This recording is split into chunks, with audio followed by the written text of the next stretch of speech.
在得知真孙女还活着，卷发妹就能摘掉假孙女身份。一直背负着谎言的两人，终于是有了能够真正在一起的希望。回家路上，两人约定好，在找到真孙女之前，为了不再节外生枝，卷发妹先去济州岛。在找到真孙女之后，两人在一起给家人们认错道歉，接受惩罚。你愿意信任我，等我吗？回想起那一幕，漂亮姐心中不甘心到了极点。第二天再次找到卷发爸，兑现了之前的承诺，金钱利诱加威胁警告，不许他把真孙女的消息告诉任何人，也包括他的家人。于是拿着丰厚报酬的卷发爸快乐到飞起。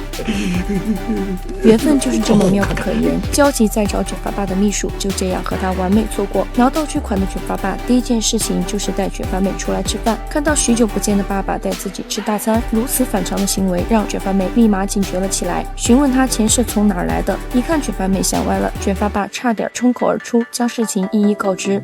这件事情有一点点让外人知道，你一定会遭遇到很大的麻烦。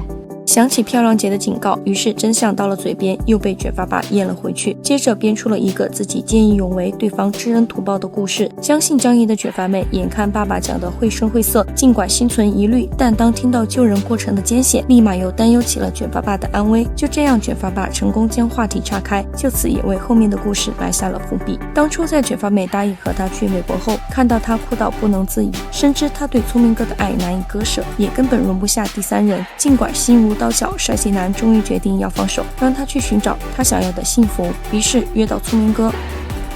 今天不是约你来打球？帅气男表示本来是想要退出，但总觉得挺可惜。明白了帅气男是在告诉他会放弃卷发妹，于是聪明哥结结实实挨了一拳。对不起了，徐正义。傲娇聪明哥表示道歉不是为了卷发妹，而是因为一开始没有告诉他事情的真相。好痛啊！帅气男释然一笑。这天准备去济州岛的卷发妹，在为做假表妹时的所有花销做报账清单时，眼看她把小吃都一起算了进去，聪明哥调侃道：“不是说穿的衣服也要还回来吗？”这是有够小气的。现在不能退钱啦！说完，卷发妹一边骂骂咧咧，一边将衣服捡了起来。结束后，两人一起下班。哦，下雪了。于是，在聪明哥的提议下，两人准备散步回家。路上，聪明哥拉住了卷发妹的手，卷发妹表示还在公司附近，正想收回手。于是，漫步在大雪中的两人正好被漂亮姐看到了这一幕。扯下项链的那一刻，也预示了暴风雨即将来临。我现在要去见会长一面。很快，漂亮姐将会长单独约出来，把卷发妹是假孙女的文件交给会长后，被嫉妒心疯狂驱使的她，将目前两人已经在一起的消息也一起告诉会长。同一时间，秘书就快找到卷发爸，然而以为秘书是来讨债的，游戏店老板立马表示不认识，让他赶紧走。于是，在接到爷爷的紧急电话后，两人再次完美错过。面对爷爷的盘问，秘书表示当初是因为你的病情紧急，聪明哥不得已而为之。两人感情也是后来慢慢发生的，并且从未看到聪明哥如此幸福过。亲孙女也马上就要找到了，然而被愤怒充斥大脑的爷爷此刻只感受到了深深的欺骗，让秘书保密此事，将人赶了出去。到家后，卷发妹向爷爷表达了自己要回济州岛的请求，已经得知真相的爷爷同意了下来，随后交代了张叔叔秘密找到亲孙女，不得告知任何人。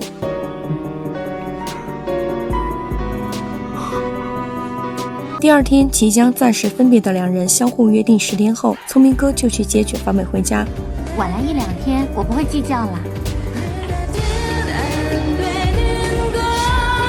第二天去上班的聪明哥得知知情人人不知去向，陷入深深焦虑。深知爷爷已经知晓事情真相的秘书欲言又止，然而一边拿着漂亮姐给的消息，爷爷已经找到了亲孙女。那么幼林，您打算怎么办？张叔叔此时却没有得到爷爷的回应。到家后，爷爷找来了卷发妹。现在不必再费功夫了。爷爷表示他知道卷发妹的欺骗是因为要救活他，但他无法原谅，也不同意两人在一起。我知道错了，爷爷。尽管内心也不舍，爷爷仍表示让卷发妹按计划今天就离开，去一个让聪明哥找不到的地方，永远不再出现在他们身边。那么的深爱着你，我怎么能用平常心面对你呢？你走吧。此毫不知情的聪明哥回到了家中。周幼林，好，我马上出去，再不走来不及了，我们快走吧。于是卷发妹和各自隐藏心事的家人们一一告别。外公，你要多保重。要注意身体。很快两人就到了机场。聪明哥表示之前答应的10天可能会长一点，强忍内心的不舍。没关系，就算你延后很久很久，我也会原谅你。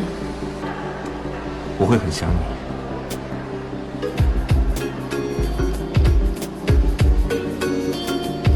相爱的人总是心意相通。回程路上的聪明哥焦虑不安，果然之后就失去了卷发妹的所有消息，联系不上卷发妹。聪明哥表示要马上去济州岛，于是秘书告诉了聪明哥会长已经知晓了事情的真相。他现在应该在仁川国际机场。周幼林，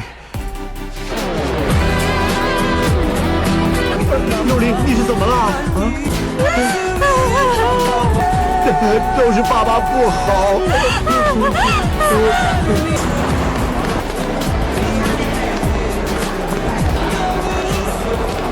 你好，看一下证件。此时行尸走肉般的卷发妹就这样和追来机场的聪明哥就此错过。拜托。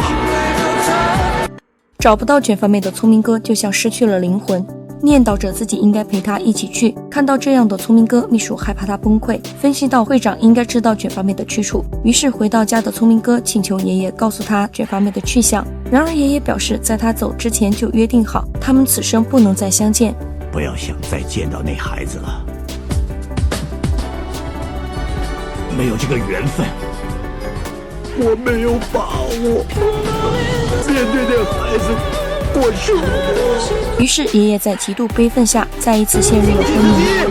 2年后，下班以后可以约的人只有我吗？当初是谁叫我全部整理掉，专心工作？原来帅气男已经成功转型为事业型男士。帅气男调侃着聪明哥，是不是想念小宝贝，所以才这么早回去，对吧？原来是张叔叔和姨妈已经有了女儿，并且给她取名叫做意林。帅气男表示一会儿去找她，不知道的还以为他俩是一对儿。首尔的又一场大雪，周幼林，生日快乐！然而出逃国外2年，此刻又做回自己老本行的卷发妹。小姐，请到这边来。到家的聪明哥再一次告诉爷爷自己要去日本的决定。真的只是这个理由吗？不光只是因为这个理由。 2年后的聪明哥果然更霸气了，挥对爷爷后径直回到了自己房间。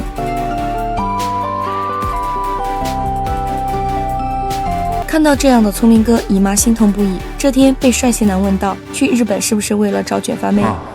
眼见聪明哥漫无目的的想要去日本寻找，帅气男立马调侃道：“我也一起去吧，听说找宝那里不错。” 酒过3巡后，帅气男表示，如果自己先找到了卷发妹，那就不会告诉聪明哥。聪明哥回应道，不管是谁先找到，只希望他能快点出现。然而此时看着当初为聪明哥摘下的星星，卷发妹正暗自给自己打气。原来从离开聪明哥的那天起，为了信守对爷爷的承诺，卷发妹每一天都在鼓励自己要坚持好好生活。当年为了拆散聪明哥和卷发妹，向爷爷告发了2人谎言的漂亮姐也回到了首尔，再次找到了聪明哥，想要为当初的事情道歉，以为聪明哥和卷发妹2人已经成为了过去。然而2年来，聪明哥一刻也没有忘记过卷发妹，于是2人不欢而散。漂亮姐深感无力，我真的好坏。第2天和家人一一告别后，聪明哥踏上了去日本的路程。同一时间出发的还有送机客去机场的卷发妹。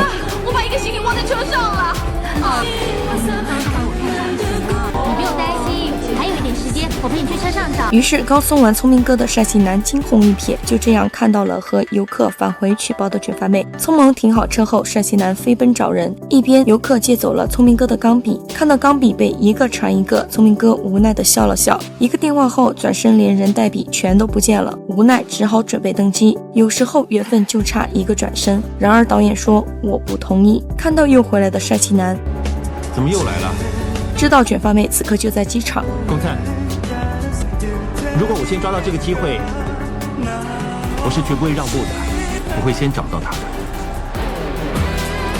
然而追出来的帅气男又再次错过了卷发妹。此刻快到日本的聪明哥，那支笔好像是我的。对面游客满脸疑惑，询问后，先让我聪明哥总算能要回自己的笔了。金女士，有她名片吗？哦，有啊。捡到名片的聪明哥，周幼宁，周幼宁。另一边正在工作的卷发妹看到了一个临时出双倍价格抱团的旅客，尽管心中充满疑惑，但想到自己又多了1倍的报酬，激动的又马不停蹄的出来接机。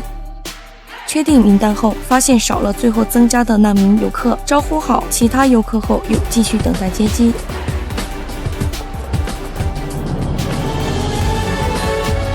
此时卷发妹只想转身逃走。周幼宁，眼见卷发妹轻松的表情以及对自己毫不在乎的态度，聪明哥看出了她是想要逃避自己，于是上前告诉了她，名单上最后一名游客就是他。见此，卷发妹立马表示要把钱退给他，不许他跟过来。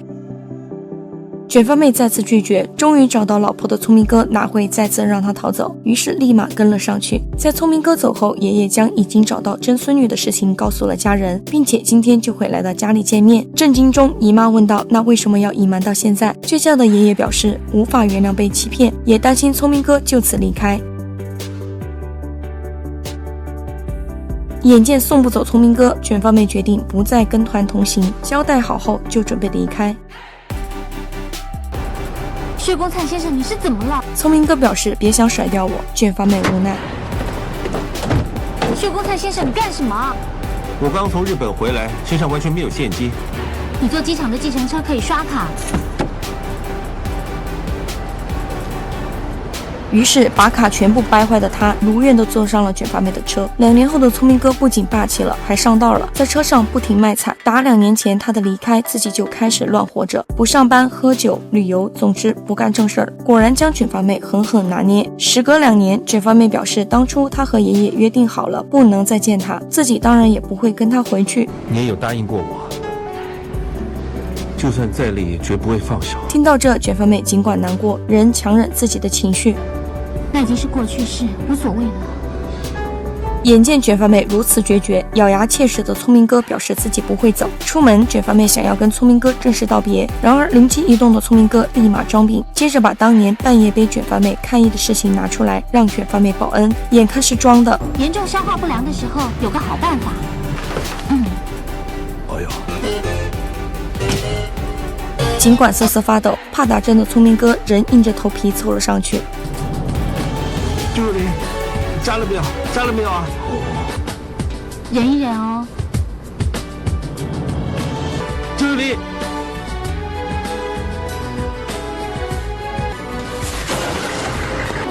周幼宁，竟然把我丢下了。薛公灿先生，对不起。